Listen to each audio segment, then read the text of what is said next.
Hola, ¿qué tal? Buenas tardes, buenas noches, depende dónde estés empezando a conectarte a este vivo. De a poquito, hola, vamos a ir saludando a un montón de gente que seguramente hoy se va a sumar porque es un lujo. Este vivo es con @neuronacho, Nacho Roura. Él es graduado en psicología y especialista. Sí, aquí me está mandando, así que transmitir. Vamos, así hacemos todo el vivo juntos. Bueno, y les decía, él es estudiante de máster de neurociencias clínicas y cognitivas. Hola, Hola, hola Sandra, ¿qué tal? hola Nacho, qué lindo. Me haces tranquilo. Bueno, nos hace, que hablo en plural, ya sabes. Claro, sí, si vos siempre estás con tu cerebro, de hecho, cuando arreglamos el vivo te dije, decime que venís con el cerebro. Ah, sí, yo lo llevo a todos lados. Hombre, por supuesto, por supuesto. Yo vine contigo hasta ahora que me volví a España, lo traía en la maleta. Qué O genio, sea, me encanta. Bueno, muchas Nacho, gracias. bien.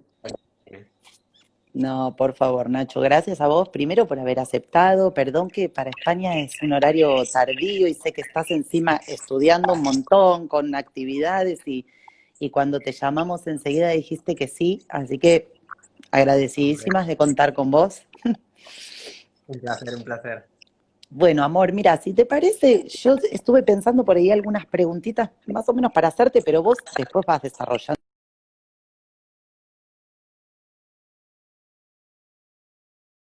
Bueno, por ejemplo. Eh, por ahí nos podés explicar un poquitito qué es exactamente la neurociencia, porque yo no sé si todo el mundo conoce. ¿Tú me oyes bien, Sandra, y me ves bien? Sí, te escucho bien y te veo bien. Te escucho con un Vale, poquitito como de retorno, se ve que, pero bien. vale. Pues la neurociencia, bueno, la palabra neurociencia en realidad se utiliza para hablar de todas las ciencias que se encargan de estudiar el sistema nervioso. Ujú, Entonces, en la neurociencia, pues tenemos la neurología, la biología, la ingeniería biomédica, la psicología, o sea, tenemos muchas ramas.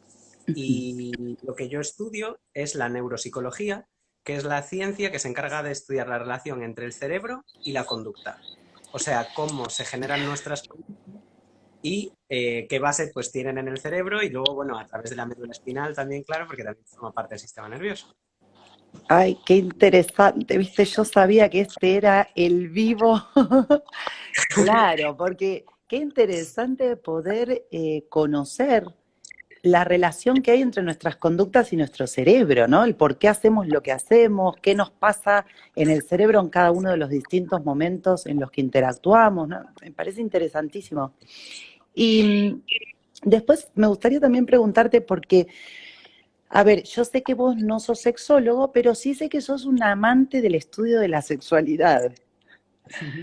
Así Sí, que, me llama mucho la atención porque, bueno, yo soy graduado en psicología. Entonces, a las ujú, ramas de la neurociencia se pueden acceder desde muchas ramas. En mi caso es desde la psicología.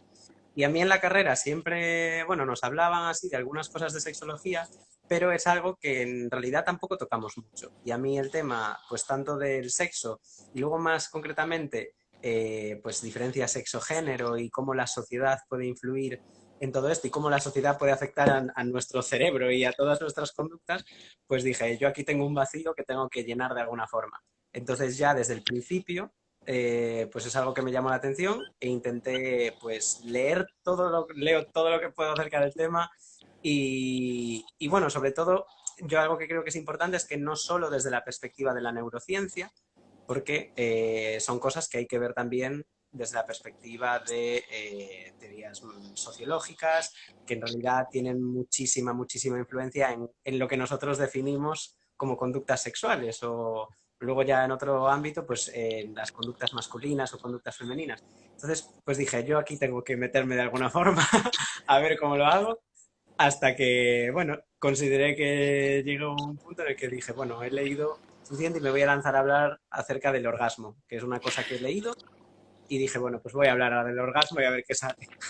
Aquí, mira, así como vos propusiste que dijiste tenés tiempo de que se agarren una cervecita y yo voy a empezarles a hablar, así que yo cumplo, nosotros, esto es una cita, mi función es que vos te sientas cómoda, así que chin chin, y empezá a contarnos un poquito, querido Nacho, sobre todo este recorrido que pudiste hacer sobre cerebro y orgasmo, que me encanta, yo ya te escuché algunas cosas y sé que está buenísimo. Te cuento del orgasmo, Ujú, entonces, de las cosas que he podido ver, que bueno, ¿qué es eso? Es lo que he podido ver yo desde mi perspectiva y desde mi análisis como persona que todavía se está formando, pero que también me ujú. da, yo creo que un poco de, digamos, eh, ventaja del principiante respecto a eso, que es, pues lo veo todo como un poco de incertidumbre.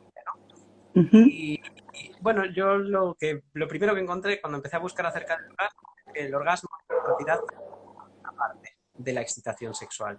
O ujú, sea, desde que a nosotros se nos presenta llama X, que nos produce excitación sexual, el orgasmo es pues una parte de todo el recorrido en el que nosotros sentimos esa excitación. ujú. Bien, perfecto. ¿Sabes qué, Nacho? Te pido disculpas con algo. Por momentos tu voz va y viene. Puede ser como que se te escucha y por momentos no se te escucha. Quizás el micrófono lo tenés a ver ahora. A ver si así mejor. Ahí perfecto, igual. Sí, igual también son los horarios en los que los vivos por ahí se complican un Puede ser. poquito. Si vemos que se nos complica mucho, que nos perdone la gente y saco los comentarios, así te podemos escuchar mejor. Vale, Ahí nos vienen diciendo se corta, pero creo que lo arreglamos. Bueno, y vale. entonces dijiste algo que me encantó, la incertidumbre del principiante. Qué bueno esto de no dejar de hacernos preguntas, ¿no? A veces esto de que cuando vamos aprendiendo y estudiando, vamos generando como conceptos de certeza, que a veces eso nos terminan jugando un poquito en contra, porque hacen que nos dejemos de hacer preguntas y que dejemos de buscar, ¿no? ¿De dónde vienen las cosas que yo sé? ¿Por qué todo el mundo me dice que esto es así? Pero ¿de dónde viene? Y me parece que eso está buenísimo. Así que bueno, contanos un poquitito qué pudiste ver cuando empezaste a investigar más en este tema, que sé que te leíste todo. Bueno, leí desde luego todo lo que tuve acceso, sí. Porque también hay, bueno, otros textos, desde luego que eso es otro tema, yo creo, para otro directo, que es el tema de la ciencia abierta y de cuánto cuesta, pues a veces cuestan los artículos, por desgracia, pero bueno. Ujú, Eh, yo empecé, pues eso, buscando cómo varía la activación de nuestro cerebro en diferentes fases de la excitación sexual. Y ujú, como vi que había muchas teorías diferentes y que había autores que hablaban pues de primero una etapa, luego otra de estabilidad y luego ya finalmente el orgasmo, pues dije, me voy a centrar en el orgasmo. El ujú. orgasmo es algo que está relativamente definido y aunque es difícil de estudiar, pues hay estudios que se centran. Y sobre todo lo que hice fue coger los estudios que utilizan máquinas de neuroimagen, que son aquellas Claro. que nos permiten ver la actividad de nuestro cerebro en el momento y luego, en función de las correcciones que utilicemos, pues podemos ver exactamente qué regiones del cerebro se activan y en qué momento. Y lo que pude ver es que a medida que a ti te presentan un estímulo que te provoca excitación, pues Ujú. en general el cerebro entero empieza a activarse. Y empieza poquito a poquito, poquito a poquito, poquito a poquito, poquito a poquito, y esas variaciones en la excitación sexual, pues correlacionan con la activación de muchas de las zonas del cerebro, que son un montón y no creo que no tendría mucho sentido nombrarlas todas, pero luego sí voy a mencionar un par, pero porque son un montón. Y lo que ocurre es que, claro, en el orgasmo, en el momento en el que llegamos al orgasmo, el cerebro alcanza la máxima activación y el momento en el que se acaba el orgasmo, la activación desciende y el cerebro que había explotado, de repente, pues como que se apaga durante unos 20-30 segundos. Wow. Y claro, lo que dice es que en realidad el orgasmo, lo primero que nos dice es que el orgasmo ocurre en el cerebro y que es algo muy importante porque a veces nos centramos en la excitación genital y nos centramos todo en esa zona cuando en realidad hay muchas formas de tener orgasmos. Y de hecho hay personas que a lo mejor tienen una determinada lesión medular que pierden la Ujú. sensibilidad, a lo mejor de la cadera para abajo, en función de los nervios que se hayan dañado, puede que esa zona, la zona genital, no tengan sensibilidad, pero justo por encima de la zona en la que desarrollan la lesión, empiezan a desarrollar una zona erógena y pueden llegar Ajá. a tener orgasmos estimulando la zona erógena, y ahí no hay genitales. Qué genial, qué bueno lo que decís. Me encantó porque, uy, dijiste como un montón de cosas. La verdad, Primero, tú sí, córtame, en cuanto veas que si me das no, cuerda, yo. Entonces, el no, momento en el que no. te consideres, No, tú no, no, a córtame. mí me encanta que hables todo junto y todo rápido porque te quiero aprovechar. Lo que pasa es que también te quiero dar un poco de respiro, pobre, que si no es como que, claro, entonces un poco a veces trato de acompañarte un poquito para que, aunque sea, tomes un traguito de la cerveza. Claro que sí. Este, pero bueno, me encantó lo que dijiste, qué importante esto, que muchas veces por ahí yo desde mi función de sexóloga intentamos trabajar mucho con la gente, que es explicarle esto de que la estimulación directa del genital, ¿no? Que la sexualidad reducida exclusivamente a la genitalidad se queda completamente corto y que verdaderamente ya hay evidencia que nos dice que no es así. Claro. De hecho, yo siempre hablo mucho, viste, el punto G, el punto P, ¿no? Como los distintos puntos corporales. Y yo siempre digo, hablo del punto C, que es el punto cerebro, ¿no? Que tiene que ver con muchas cosas, con el cortejo, con la creatividad, bueno, con un montón de palabras que empiezan con la letra C, pero que claramente, ahora que vos decís esto, me encantó, porque sí, porque confirma claramente que en el cerebro, sucede todo en el cerebro. Ujú. Bueno, muy interesante. Y contame alguna otra cosita más que pudiste investigar, porque aparte esto de las investigaciones que muchas veces son como controversiales, ¿no? Viste que hay investigaciones que apoyan una mirada y automáticamente encontrás otras que apoyan la contraria y uno queda ahí a veces que no sabe. Exactamente. Y lo que, a ver, el primer problema, Ujú. digamos, pero es por algo por lo que hay que pasar para estudiarlo, es que es la forma en la que esto se estudia. Que claro, si te lo paras a pensar, en realidad estamos metiendo a una persona dentro de una máquina súper cara y que hace Claro, muchísimo ruido y que es de todo menos excitante, claro. y le estamos pidiendo que se masturbe para ver exactamente cómo se activa su cerebro. Entonces, hay muchas variables que afectan, ¿no?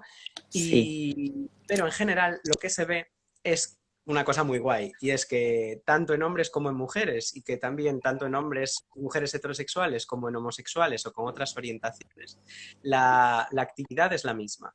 Entonces, lo que vemos es que en realidad es como que el orgasmo te provoca en el cerebro un patrón de activación que hasta se ha llegado a considerar un estado diferente de consciencia.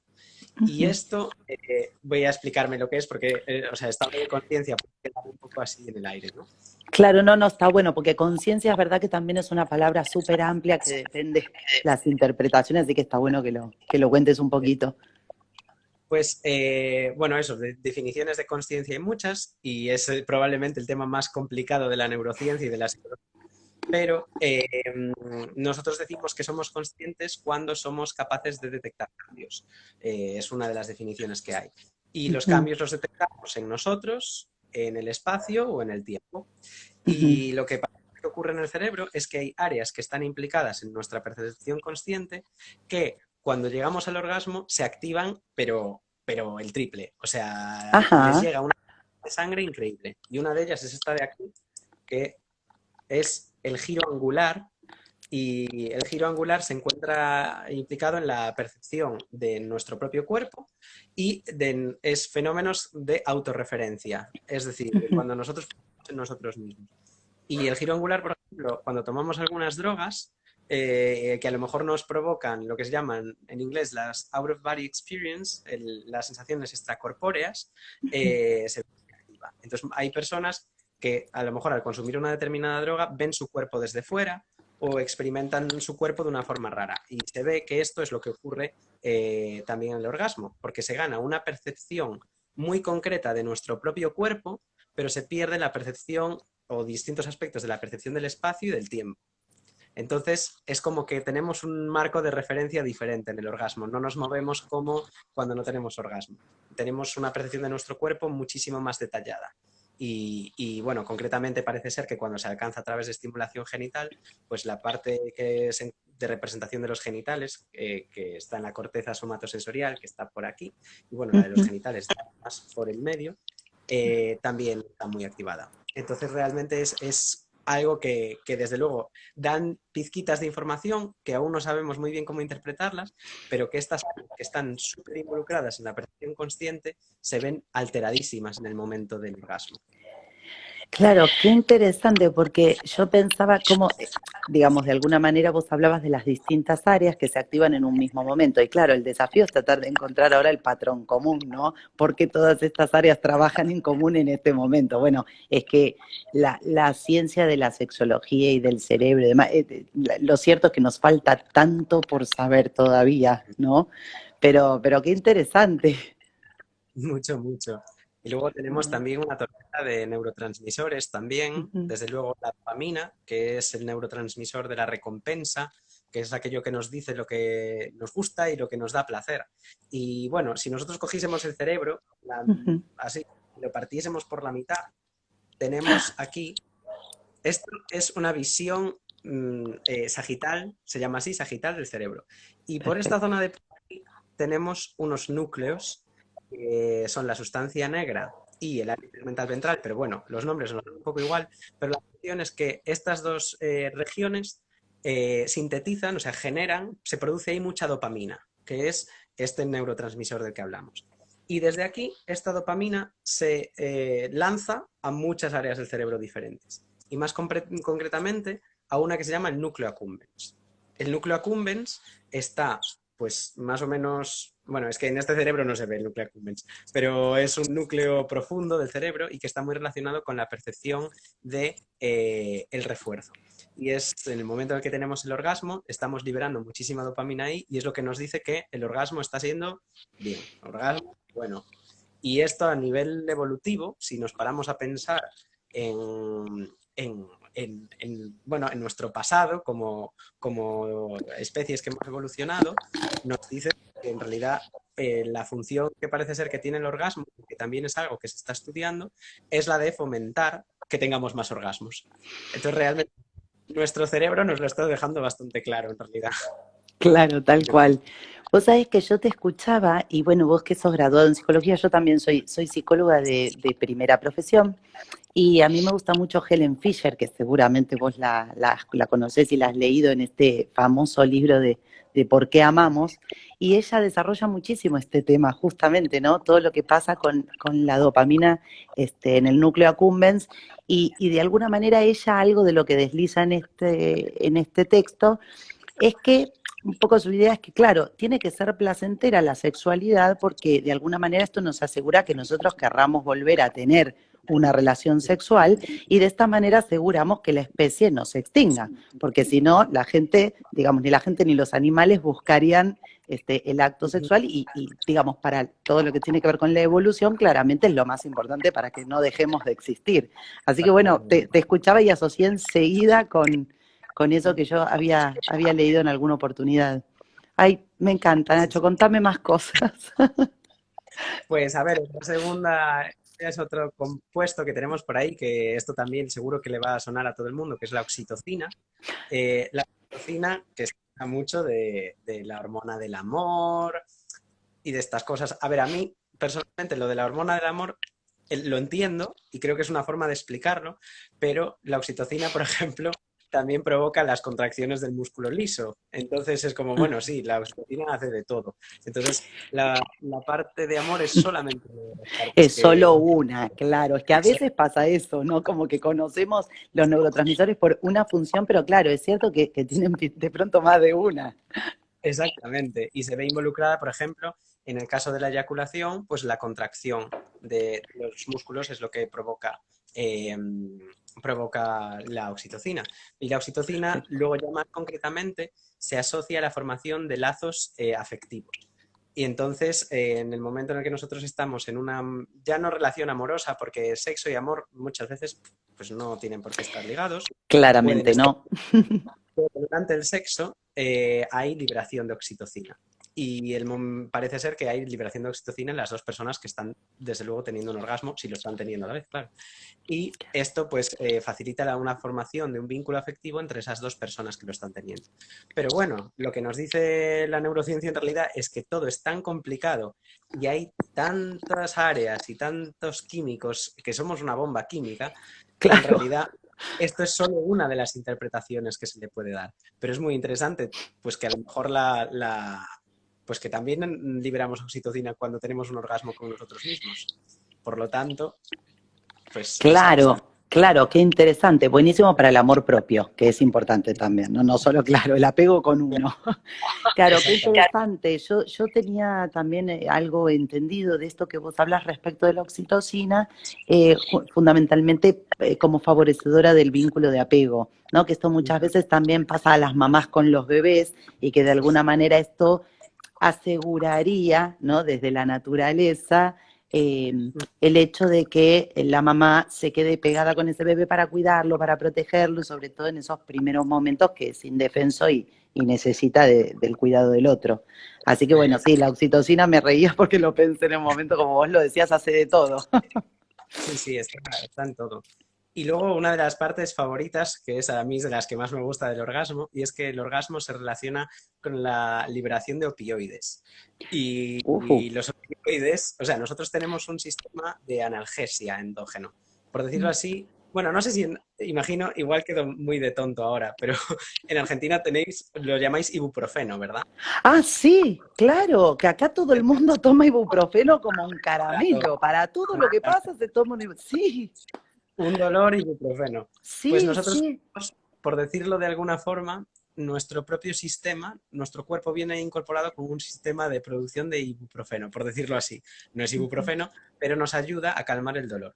Entonces, cuando nosotros sentimos dolor, generalmente segregamos opioides, segregamos una Ajá. serie de sustancias para que sintamos menos dolor. Pero es que en el orgasmo estos opioides se segregan, pero muchísimo también.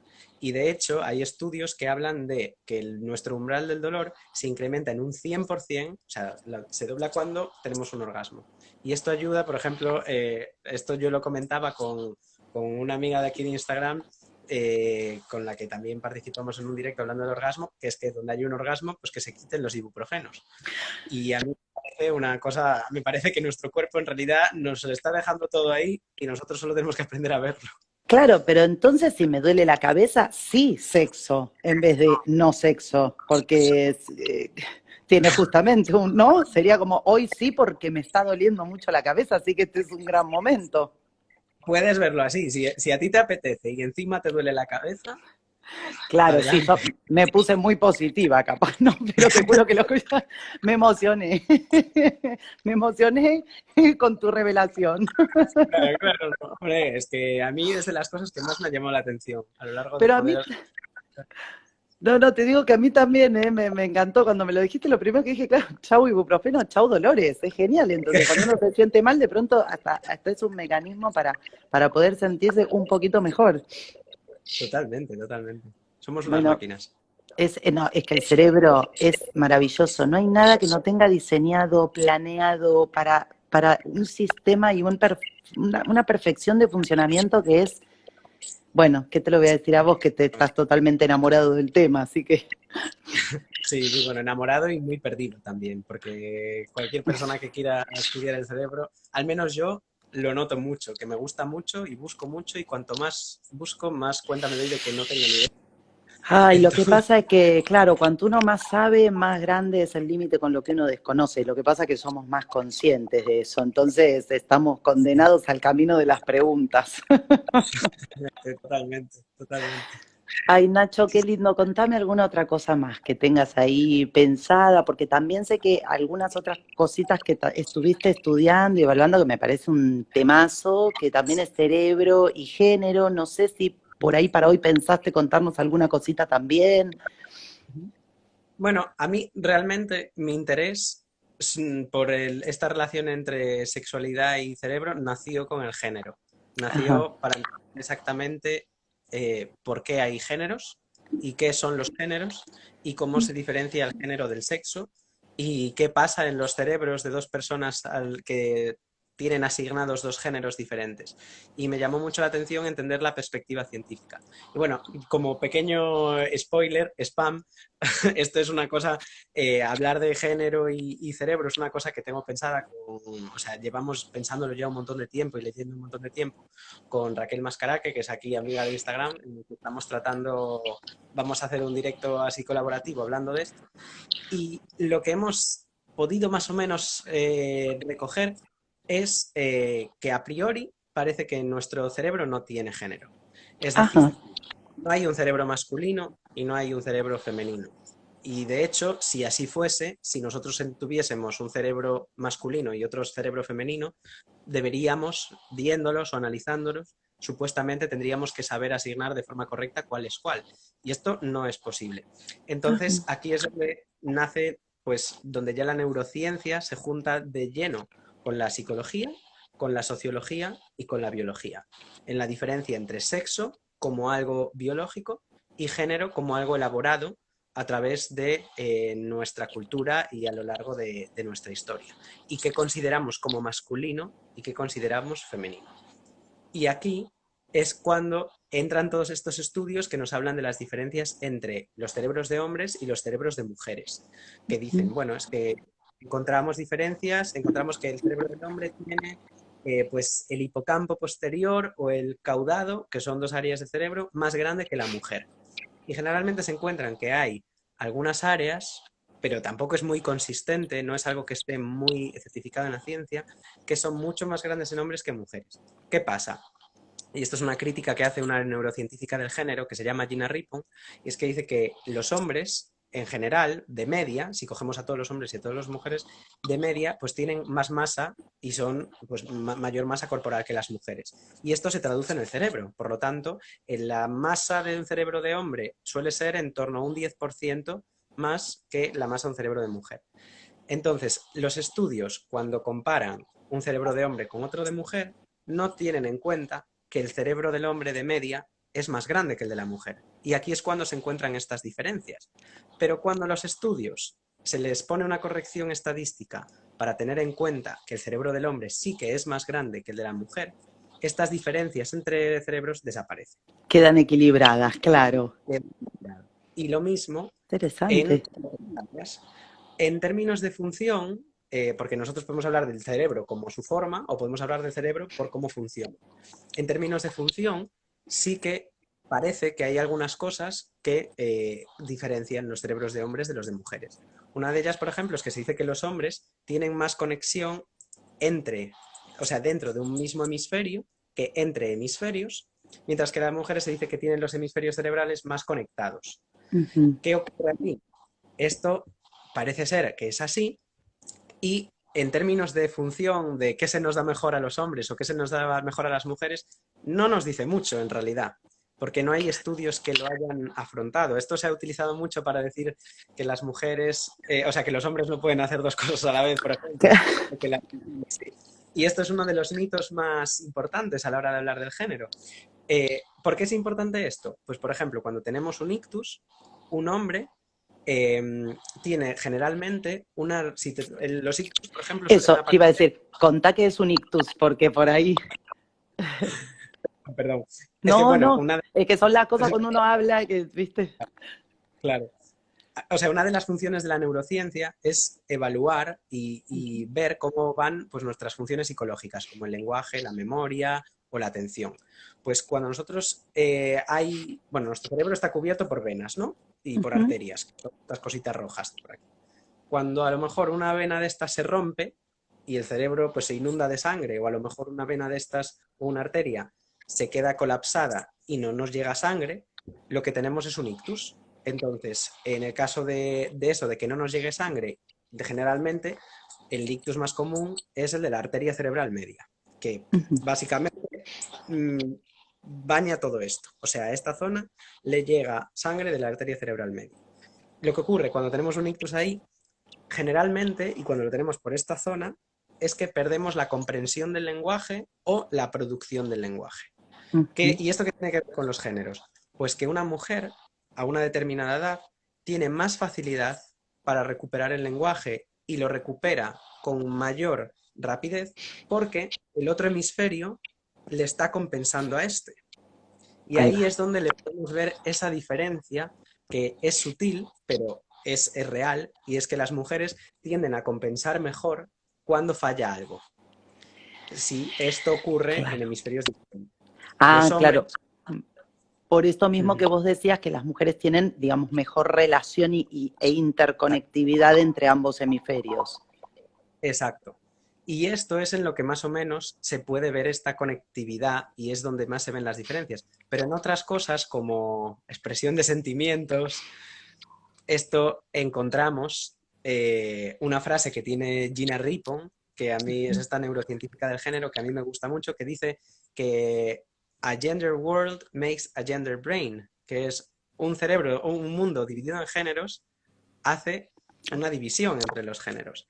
Claro. Entonces, una cosa maravillosa del cerebro es que es súper, súper, súper plástico y se moldea mucho con la estimulación que nos llega de fuera. Y nosotros desde que somos pequeños estamos alimentando nuestro cerebro y no solo lo alimentamos en términos de nutrientes, sino que lo alimentamos con cómo nos emocionamos, con cómo nos exponemos a diferentes ambientes. ¿Y qué ocurre? Que si nosotros ya cuando a una persona nace le metemos en un grupo de hombres expuesto a unas conductas de hombres, a esto es lo que hacen los hombres, y encima, por ejemplo, les damos unos determinados juguetes que a lo mejor en el caso de los niños tienen un componente visoespacial muy grande, porque se juegan con figuras, se juega a construcciones, estamos ejercitando partes de nuestro cerebro que están implicadas en el espacio, en manejar el espacio. Sin Claro. embargo, si nosotros tenemos otro grupo que son el de las niñas y a lo mejor las criamos en otro tipo de conductas, a lo mejor conductas más de cuidado, a lo mejor no las metemos tanto en este ambiente de construcción, pues lo normal es que si cogemos a estos niños y dentro de 30 años los ponemos a hacer una tarea para ver cuál de los dos géneros lo hace mejor en construir una torre de Lego, pues lo más probable es que lo hagan mejor los hombres porque son los que llevan toda su vida construyendo torres de Lego. Y esto no quiere decir que los hombres sean mejores que las mujeres en visoespacial por el hecho de ser hombres, sino que quiere decir que la sociedad y un montón de factores que ya no son tanto biológicos se están metiendo en la conformación de nuestro cerebro. Y eso es algo que yo creo que es de los mayores retos de la neurociencia actualmente, que es saber exactamente a qué se deben las diferencias de género, si es biológico o sociocultural. Me he enrollado un montón, perdón. No, no, no, no, escúchame, me tenés pero atrapada, me quiero morir, si se nos termina este vivo me desmayo, no, escuchá. Claro, pensé un montón de cosas que interesantes porque, bueno, la controversia y discusión eterna, ¿no? Nutura, ¿cuánto es de natura nurtura, ¿no? ¿Cuánto viene, digamos, ya dado y cuánto te moldea el ambiente? Que es como una de las grandes preguntas, además que nos hacemos los psicólogos, este, Exacto. pero también pensaba que interesante las cuestiones relativas no solamente al género, sino también a la orientación de género, que también es algo sumamente, digamos, estudiado, pero que también, digamos, nunca, al menos yo no conozco, me gustaría preguntarte, que vos sos claramente un estudioso más profundo del tema que yo, si quizás has encontrado algún estudio, alguna evidencia puntual, porque yo al momento todo lo que he leído y encontrado, nada es concluyente, digamos, ¿no? Nada dice cuánto del ambiente, cuánto... Yo me quedo un poco más con las miradas que son integradoras entre, bueno, ¿no? Un poco la biología, la fisiología, el ambiente, pero bueno, a veces es un poco una elección personal, parecería, porque es difícil, ¿no? Encontrar un... No sé si vos tenés algún dato por ahí más interesante que aportar. Con respecto a la orientación sexual, Claro, pues a mí también es una de las cosas que más me llama la atención y lo que más me llama la atención en general es que los estudios muchas veces tratan de coger lo que se encuentra en los animales y lo tratan de extrapolar a los humanos. Y esto en realidad es una movida terrible, porque a lo mejor en términos de hormonas sí que podríamos parecernos más, pero la orientación sexual es mucho más complicada. Visto así, claro, hay homosexualidad y hay bisexualidad en prácticamente todas las especies animales. claro. La nuestra no es una excepción. ¿Qué ocurre? Que los estudios que utilizan animales desde mi punto de vista, no nos sirven mucho, no nos dicen mucho. En humanos sí que se habla mucho, por ejemplo, acerca de la influencia de las hormonas. O sea, no tanto de la parte de genética, sino más de la influencia que pueden tener determinadas hormonas que en el desarrollo intrauterino a la hora de desarrollar, pues a lo mejor una orientación más homosexual o más heterosexual. Yo no me quedo con nada, Claro, me quedo con, desde mi punto de vista es algo que mezcla mucho una determinada predisposición con un ambiente que permite la predisposición. Pero esto realmente es un tema muy interesante porque esto luego, o sea, para mí la ciencia lo que hace en general y lo que creo que para lo que sirve es para dar datos y para luchar contra mitos, contra prejuicios y contra injusticias. claro. Entonces, lo que sí que se sabe actualmente es que la orientación sexual no es algo que tú puedas cambiar. Entonces, de eso, eso sí Claro. que se sabe. De hecho, en los estudios que a lo mejor comparan con determinadas, lo que se llaman las terapias de conversión, mm, eh, lo que se encuentra es Claro. que los problemas psicopatológicos que se desarrollan de eso están relacionados con el fracaso de la terapia, porque es que esas terapias no sirven. Entonces, a lo mejor lo que hay que intentar, y para esto sí que sirve la neurociencia con todos los datos que nos da, es que a quien hay que convertir no es la orientación, sino hay que convertir a la sociedad y la percepción que se Claro. tiene de todas estas, bueno, pues de todas estas discriminaciones que pueden ocurrir en ese sentido. No sé si he contestado Claro. la pregunta, Sí, me la he ido contestaste, otra no, no, me encanta y me la contestaste perfectamente y además hablaste de esta cuestión de los prejuicios y de muchas cosas que, bueno, todavía existen y nada, me parece sumamente interesante que hayas hablado también algo de eso porque es inevitable, me parece, al momento de hablar de orientación de género, también poder reconocer que, bueno, estas cuestiones existen, ¿no? Así que, ay, Nacho, te quiero preguntar de todo, pero también entiendo que para vos ya es súper tarde, así que me gustaría como dos últimas cositas y luego te brindo y te despido.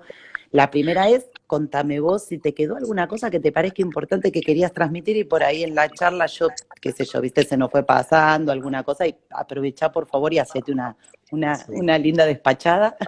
A ver, es que me hice un pequeño esquema, ya te había mandado foto antes, me hice un Claro. esquema, entonces voy a tomar la licencia de mirar exactamente Ujú. si me quedó algo. Bueno, yo creo que las partes más importantes las tocamos, que es la de que el orgasmo realmente es tan solo una fase de la excitación sexual, que hay mucho por el medio que se puede disfrutar, que nuestro cerebro entra en llamas cuando tenemos un orgasmo y luego se apaga, y eso es una maravilla.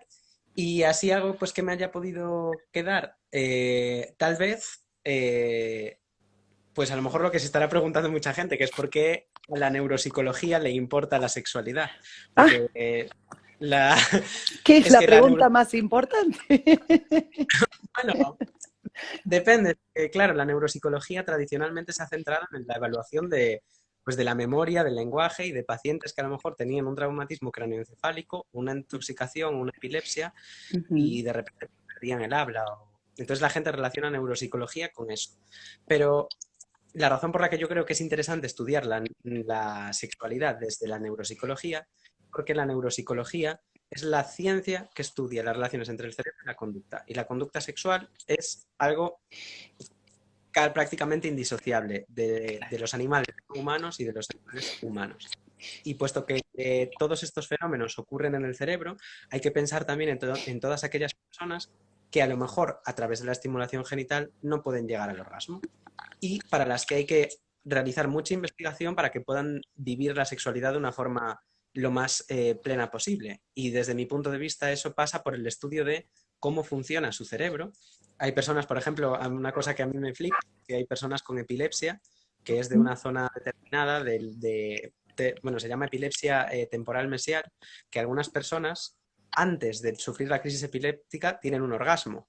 Y es en plan, ¿por qué? O sea, hay gente que se marea, hay gente que a lo mejor tiene una alucinación o oye una voz, pues estas personas tienen un orgasmo. Pues, ¿por qué ocurre eso? Y yo creo que esto es una cosa que es súper importante estudiar, porque aquellas personas que a lo mejor, pues eso, a través de un accidente o por temas neurodegenerativos, bueno, por la razón que sea. A lo mejor, pues esa parte de sexualidad a veces como que ya los profesionales de la salud ya como que la desechan. Es como, ¿cómo va a tener esta persona? Es como que es un añadido, ¿no? Claro. Y desde mi punto de vista es como una parte súper importante que es nuestra identidad. ¿Y por qué le vamos a privar a una persona de ese aspecto? Y entonces digo yo, pues aquí es donde hace falta tirar por investigación y donde hace falta saber.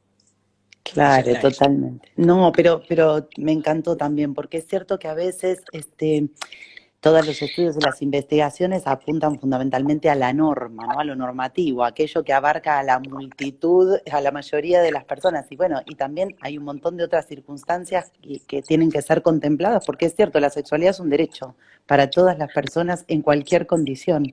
Así que me parece hermoso lo que acabas de decir, coincido por completo. Y contame tus proyectos, contanos un poquito, que acá en Argentina te acabas de ganar, pero yo no sé cuánto. Dios me Eh, libre y me guarde. Tenés ahora una fila de admiradoras y admiradores de todas las ciencias, todas las categorías y edades, te lo digo. Así que bueno, contanos tus proyectos, así te podemos ver. Obvio, yo ahí me anoto en todos para seguirte. Pues ahora mismo, bueno, yo me encuentro terminando el primer año del máster, Ujú. lo acabaré dentro de un mes si todo va bien, y el año que viene es un año entero dedicado a prácticas de máster. Ahora mismo está muy en el aire porque con la situación que hay ahora, pues Claro. es un poco complicado. Eh, pero bueno, hay que ver por Claro. dónde se puede tirar. Tengo un par de opciones ahora mismo Ujú. y bueno, una de ellas eh, tiene más o menos que ver, no tiene exactamente que ver, pero más o menos, y es Ujú. el estudio de la psicopatología o de problemas emocionales y psicopatológicos bueno, en este caso es en Canadá, pero es tras la menopausia y cómo afectan pues diferentes parámetros biológicos a nuestra salud mental. Bueno, salud mental, en este caso, de personas bueno, que por circunstancias pues los han desarrollado. Y ese es uno de los proyectos que tengo ahora mismo, pero realmente dependo Claro, primeramente de una entrevista que tengo la semana que viene. Eso ya para empezar. Pero claro. después de que nuestras universidades nos permitan ir, porque ahora mismo la recomendación es Claro. quedarse dentro de la Unión Europea. Así es, tal cual. Y bueno, y contanos un poquitito de este vivo que vas a hacer con Raquel, que yo ahí es donde te vi por primera vez y quedé como encantada con vos y bueno, y ahí fue que nos conectamos. Pero contá un poquito de este vivo, que de pronto hay un montón de gente que ya se empieza a apuntar y te Sí. puede ver. Pues bueno, Raquel es una de las primeras personas del ámbito más de psicología neurociencia que yo conocí en Instagram y Ujú. fue en realidad la que más me animó a hacer esta cuenta. Entonces, cuando yo justo cuadró que yo había hecho el vídeo del orgasmo y ella iba a participar en otro proyecto de sexualidad y me invitó a hablar del orgasmo y ahí descubrimos que hacíamos un tándem muy guay y nos complementamos muy bien. Entonces estábamos hablando, después de ese directo dijimos, esto hay que repetirlo. Y lo primero que ya llevábamos tiempo, a veces pues por mensaje de Instagram, era del Claro, género y bueno, de otras muchas cosas. Entonces, Raquel fue a una conferencia que hubo en Madrid, a la que yo no pude ir porque yo estaba en Holanda. Bueno, yo el máster lo estudio en Holanda. Lo que pasa es que ahora me he venido a España por la situación en la claro. que tal, y había una charla de esta neurocientífica, Gina Rippon, la que mencioné antes, y le dije, lo puse por las redes y Raquel me dijo, yo voy. Y allá fue. Y Raquel, pues nada, también es una apasionada de la neuro, está especializada en neuromarketing sensorial y nosotros pues tenemos interés de leer mucho, mucho, mucho acerca de esto y desde lo que hemos podido encontrar, presentarle a la gente de una forma amena y en conversación qué es el género o qué se piensa que es el género o, bueno, pues debatir y hablar así un poquillo también, pues desde esta masa de carne que tenemos aquí. Una genialidad. Bueno, entonces vamos a repasar tu cuenta, es @neuronacho. Si querés podemos, si tu amiga Raquel está de acuerdo, también podemos mencionarla, porque de pronto por ahí va a haber gente que ahora quiere investigar más, así que Es @Raquel Mascaraque.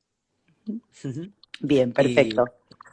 Y bueno, y nada, y Nacho, que ya te dije de todo por mensaje privado, pero bueno, también te lo vuelvo a agradecer muchísimo porque sé que estabas en un momento en el que pedirte esto te he quitado un tiempo súper valioso porque sé que estás estudiando mucho, pero no te puedo explicar la alegría que tengo de haber compartido esto con vos. Creo que todos, porque la verdad es que una hermosura. Me encanta la claridad, la calidez con la que transmitís, la seriedad con la que te dedicas a estudiar esto, que es sumamente interesante y además es un gran aporte para todos los que trabajamos en psicología y en sexología, ni que hablar. Así que muchísimas gracias, Nacho, qué placer. No, muchísimas gracias a ti, Sandra, y también a Francesca por haber organizado todo esto, que es increíble, y por haber pensado en mí, que es lo que a mí me da mucha, no sé, me alegra un montón y os lo agradezco muchísimo. Y el tiempo en estas cosas invertido no es tiempo perdido. Totalmente de acuerdo. Muchísimas gracias por tu solidaridad. Muchas gracias a ti, Sandra, y nos vemos por aquí. Cuídate. @neuronacho. No se lo pierdan. Mírenle el perfil que tiene de todo. Chao, amor. Gracias a Chao, todos. gracias.